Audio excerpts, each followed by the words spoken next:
On Simply Sweet, I get my hands dirty and show you how a new local restaurant uses their organic produce to make tasty dishes. We learn how to make the perfect old-fashioned, and I share my grandma's recipe for coconut pie. We have all that in store for you. Let's get started at Dot Knot.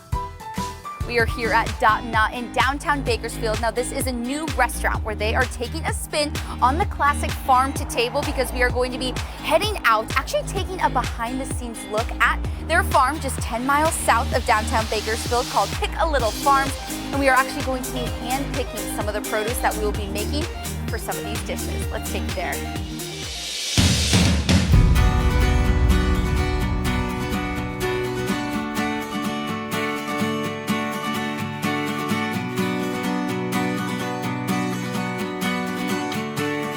I am here with Miss Jessie Blackwell, who is the co-owner of not only Dot Knot, but also Pick a Little Farms, which we are at right now. So this farm is just full of beautiful flowers, which you can see behind us, as well as fruits and veggies. How many acres are here? We have 15 acres here, and we are currently planting on 6 of them. So we have much more room to grow. And we are 100% seasonal. So our menu is dictated by the farm. Whatever is going on with planting and harvesting schedule is what will be on our menu. So it's very seasonal. We have some things that are phasing out already and some things that will be coming up quickly. So it depends on the weather. Really, Mother Nature dictates our menu and the farm. Which is so cool, because you're gonna get something different every time you go into the restaurant. But Correct. This is truly farm to table. I mean, we are standing on the farm right now where 100% of the produce comes from. Yes. We wanted the highest quality, the best produce, the best flavor, nutrition, diversity of all the crops. And that could only be achieved by Mary Jean, Russell at Pick Little Farms. So it was a nice partnership to form. Yeah, that is so exciting. Yes. So what are some of the items that are in season right now? Right now we have a bunch of greens, lettuces. We have carrots, beets, strawberries, onions are coming up, and broccoli, cauliflower. So a lot of really delicious things. So excited. So where are we going to head to first? Let's start with the strawberries. Okay, let's go. We planted these in January, and they're spring crops, so they're ready now to be harvested.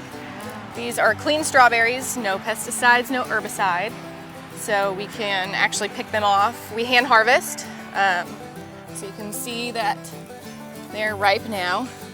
Oh Nice. my gosh. Big strawberry here. Nice and big. So we can take this one off. So you literally just pull. Yep, you just pull. We feature these in a couple of our dishes. Oh my gosh. So this means there's no pesticides, so we can just take a bite right now? Take a bite.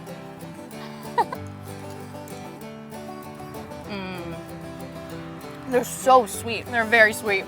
They're delicious. And so They're ripe fresh. now. Yeah. They're in season.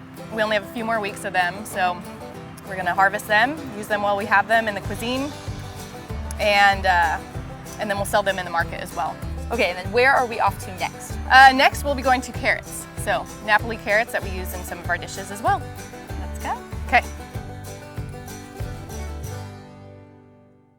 So we have made it to the carrots. So we're using a pitchfork to go in the ground. Why is this? Loosen the ground, and we're trying not to break the tops off the carrots. Because look we how can easily easy it is. get them out. Look at this. Fresh carrots right here. Let's just take some of this dirt. That is absolutely beautiful. Oh my gosh. So these are a year-round crop? They are a year-round crop, and these take about 60 to 70 days until we can harvest them. Wow, that's not bad at all. It's not, yes. And so when you take these back to the restaurant, what do you do with them? Well, we wash them here at the farm, and then we take them back to the restaurant. We wash them again. And then this is one of the examples of how we're minimizing waste out here and maximizing usability. So we're taking the entire part of the carrot. One of the dishes we use the tops of the carrot in is our carrot top pesto. So it's a vegan dish, but it's also using the entire part, or half the part of the carrot, because we're using the tops of the carrot on this one in the pesto. These look absolutely delicious, so let's get some more. So now that we have all the carrots, where are we heading to next? Now we're heading to beets. Woo! Can't wait. Yes. So we've got Touchstone Gold beets right over here. And we can... So are these gonna be similar to carrots? We just kind of pull them out of the ground? That's correct, yep. Just give them a little tug. And you should be able to pull them right out. Reach down right at the root, and then pull them out. See, So you'll want to kind of wrap your hands around it, around the stem at the root, and just pull. There we go. There you go. Look at all the leaves associated with just one beet. So these are absolutely beautiful. I mean, the color's definitely looking a little bit different from the red version that maybe people are used to seeing. Correct. These are my personal favorite. These are the Touchstone Gold, so they're a golden color beet, a little more orange. We've got other varieties like the Bull's Blood, which is red, the Merlin Beach, which is another dark, deep red color, almost purple. Yeah. And then the Kyoga, which is a striped beet. So that's really pretty. When you cut it open on the inside, you can see the layers and the colors. It's gorgeous. That is probably beautiful for food photography. Yes, it is. Which is just awesome. And then, are these always in season? No, these are another kind of similar to carrots. They're almost available year-round, but not quite. And it takes about 60 to 70 days until they're ready to hand harvest. So these are quick. Just these are quick. Planted and keep growing. That's right. So we've made it to our final stop at the farm, which I'm so excited about. The Romaine. Yes, the Romaine. Okay, so this is a red color. What's the difference between that and the green one that we're used to seeing? The red one has a few more nutrients and vitamins. It's got a lot of antioxidants, which you can see as evidenced by the nice red color on it. So perfect. It's difficult to grow lettuce here in Bakersfield, but we've got a nice variety here for the spring season. Okay. So this one looks perfect, like we can This does, yes. This is still closed on the top, so we're just gonna reach back, chop that right out. Chop it right out. And it really does have a big stem down there. I guess you does. never noticed that. Right. Nice green stem. And then this will actually reflower and will grow a new plant. Wow. Perfect. And then if you want to see, we can kind of cut it open on the inside here. So you just cut it right down the middle. See the oh my God. Heart on the inside. That is absolutely beautiful. And this has a little bit more flavor to it as well. It does. It definitely has a great flavor. Nice crisp leaves.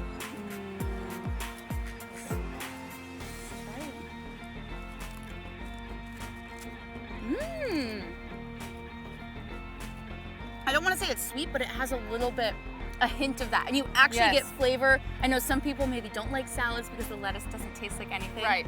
This is a true gem. Yes. Now that we have a nice big basket, a little heavy too, full of all the fresh produce that we just picked, and these gorgeous little flowers that we can put in the vase, we're going to head back to the restaurant to get cooking. Yes, we are. Let's do it.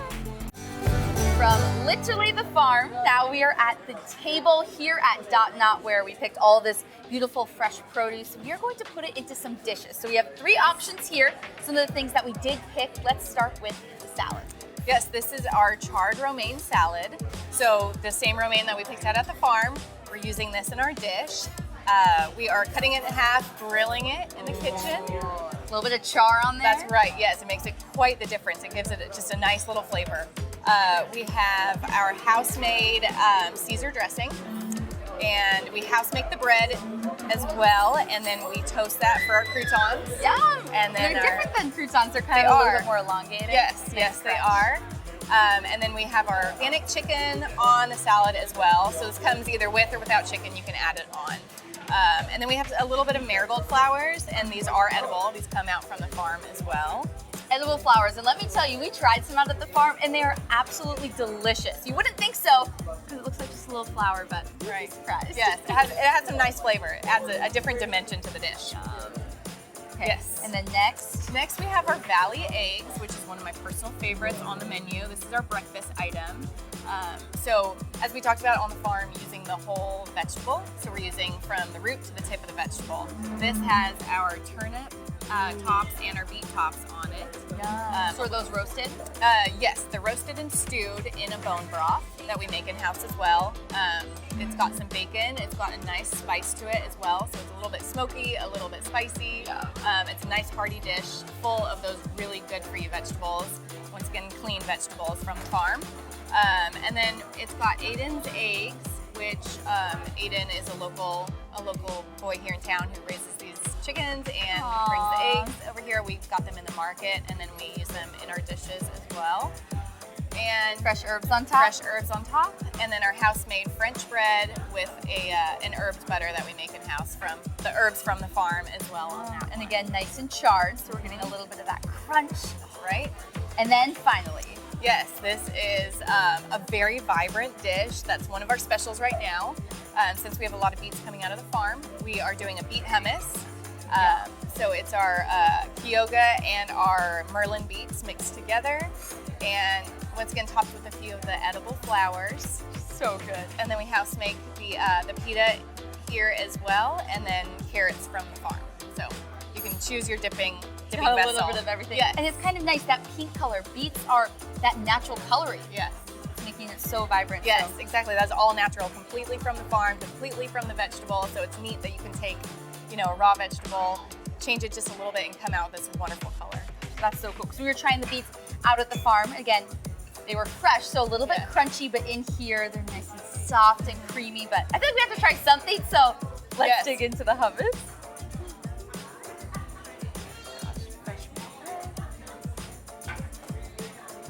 I'll choose the carrot. Oh my. Oh my gosh, that was absolutely delicious. So the hummus, you're getting our earthiness, but still a little bit of a sweetness from that beet, and they use local olive oil in here, and let me tell you, it makes a huge difference. And then the herbs give it a little bit of that spiciness, and that's not something that you usually get in your store-bought hummus. No, you gotta come out and try this. And the pink color, I mean, who can resist? So make sure you guys come out to Dot Knot. It's in downtown Bakersfield on 18th Street, where you can try one of these dishes or many of the other selections that they have, as well as a great selection of wine and coffee. Yes. Something seasonal, you're going to find something that you like for every single season. Correct, that's right. So thank you so much, and make sure you guys come out to Dot Knot. There's nothing better than knowing that you are getting the most organic and fresh produce that is picked just for you at Dot Knot. But coming up, I take you back to the kitchen where we are going to be mixing up a coconut Durban dessert. You are not going to want to miss this one. Welcome back to Simply Sweet, and boy do I have a sweet dessert for you. This one straight out of my grandmother's recipe book. This amazing coconut pie has been passed down for 3 generations. Check this out. A few weeks ago, my mom and I were going through some recipe cards that my grandmother and my great-grandmother had written. And these recipes are really good, but one of them that I wanted to share with you was this amazing coconut pie. Now, my mom and I absolutely love coconut, so this one is right up our alley, but it's really cute. You can still see the recipe card my grandma wrote in her beautiful cursive handwriting, but it did get a little watermark on it, but don't worry, my mom knew the recipe by heart, so we are going to be sharing this with you. So not only is it amazing, but it's also super easy to make. Let's get started. So I said this is super easy to make, and I meant it. We are going to put all of the ingredients into the stand mixer, let it mix up, and then we are good to go. So first, we are going to start with 2 cups of milk. Just pour that right on in. And then we have 3/4 of a cup of sugar. 1/4 of a cup of melted butter. Woo, right on in there. And then what's going to bring this all together is actually 1/2 of a cup of Bisquick. So you know that original pancake mix. I'm gonna pop that right on in as well. So no flour needed. And then we have 1.5 teaspoons of vanilla. And then finally, 4 eggs. Just gonna crack these.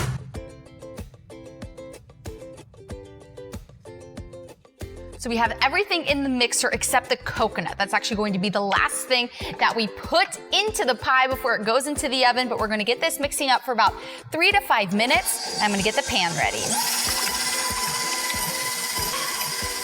So finally, everything is incorporated, so we are going to take this right on out, and we're actually going to dump the mixture into a greased 9-inch pie pan. So the mixture may look a little bit unincorporated, but don't worry, that is all going to be taken care of in the baking process, so perfectly fit. So just like on my grandma's recipe card, it says to let this sit for 5 minutes, and then we are going to top it with this fresh shredded coconut. Now we have waited that long 5 minutes. Finally time to dump this coconut on top, so you just want to make sure that it is going to be falling in an even layer all across the custardy goodness. Now we're gonna pop it into a 350-degree oven for 40 to 60 minutes, depending on how fast your oven cooks, until the top is nice and golden brown. Now that the pie is out of the oven and completely cooled, I just want to tell you that your kitchen is smelling like a little island vacation. That coconut, is absolutely so delicious, but I did cut a little piece of the pie because we have to try this.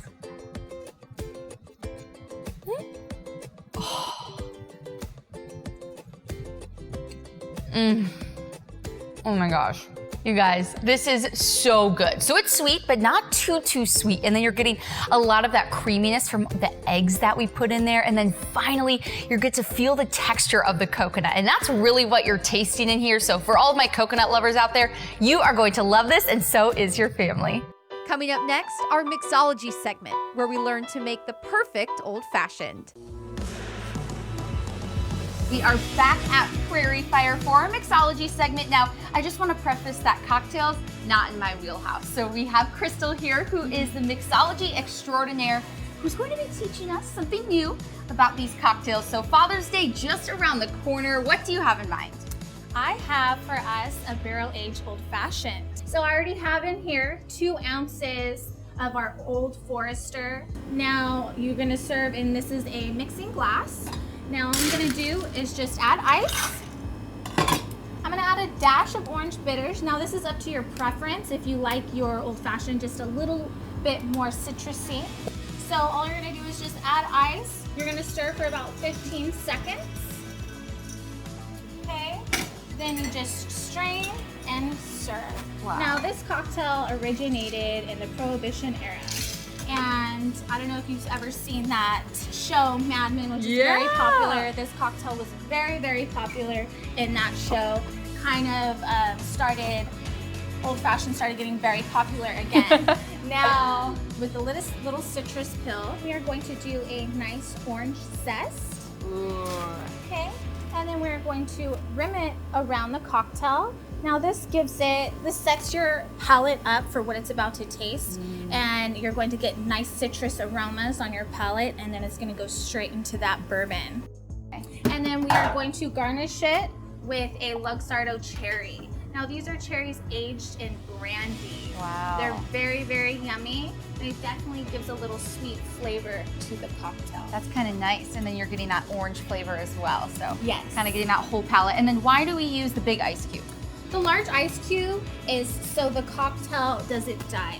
So you can essentially sip on it, and it keeps it cold without it watering down. So you're still getting all of those wonderful flavors from the oak barrel, the bitters, the citrus, and the brandy cherry without it being too watered down. So great for Father's Day. All the dads out there are going to love it. But Crystal and I wanted to get you guys involved. So if there's any drinks that maybe you would like us to try, you can just let us know on Facebook at Simply Sweet Allison. And we will have more next time. We still have so many more restaurants to get to, and I have a lot more recipes to share with you. Thank you so much for watching.